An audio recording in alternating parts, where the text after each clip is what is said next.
मुंबई गोवा महामार्गावर कोसळली दरड, महामार्ग वाहतुकीसाठी झाला बंद. सविस्तर वृत्त.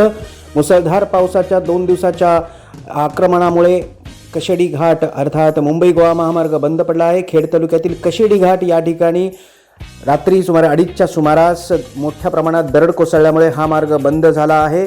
या संपूर्ण परिस्थितीवर खेड प्रांताधिकारी वैशाली पाटील लक्ष ठेवून असून पुढील 3 ते 4 तासामध्ये युद्ध पातळीवर काम सुरू करून हा मार्ग मोकळा करण्यात येईल असा आशावाद त्यांनी व्यक्त केला आहे. खेड तालुक्यातील कशेडी घाट या ठिकाणी रविवारी रात्री सुमारे 2:30च्या सुमारास मोठ्या प्रमाणात दरड कोसळल्यामुळे हा मार्ग वाहतुकीसाठी पूर्णतः बंद करण्यात आला आहे. वाहतूकदारांनी अत्यावश्यक सेवेसाठी आणि माहिती घेतल्याशिवाय महामार्गावरून प्रवास करू नये अशा सूचनाही प्रशासनानं दिल्या आहेत. मुंबई गोवा महामार्ग कशेडी घाट येथे झाला बंद.